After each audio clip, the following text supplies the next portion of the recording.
Hi, in this video we will see how to change row height and column height in Excel.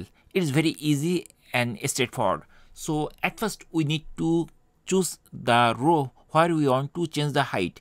For example, this is the row we want to change the height.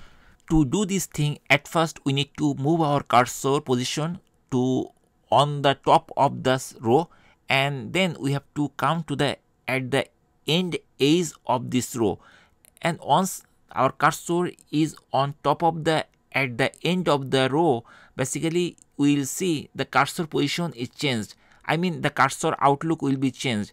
So there will be two up and down arrow, and there is a middle straight line. That means we can expand it. And now click here. Once you click here, then what we need to do, we need to drag down till we need the space. So I'm going to click here, and then I'm dragging down, and then after that I'm releasing this thing, and this space is increased. That means the height of this row increased. So in this way we can actually increase the height of the row in Excel.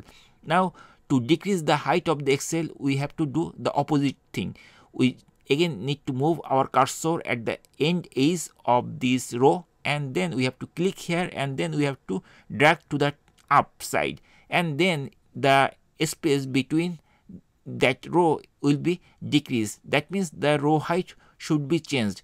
So that's it guys. In this way we can easily change the row height very easily by dragging and by dragging basically that mouse pointer.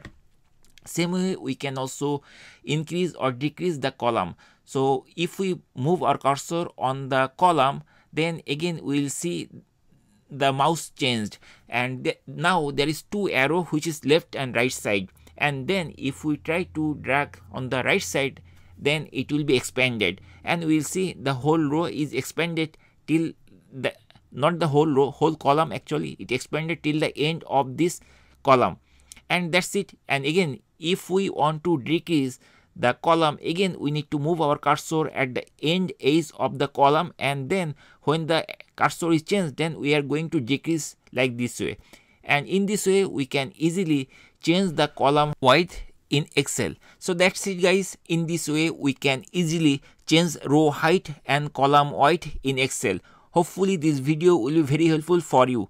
If you have any question, please put in the comment section. Thank you guys for watching the video.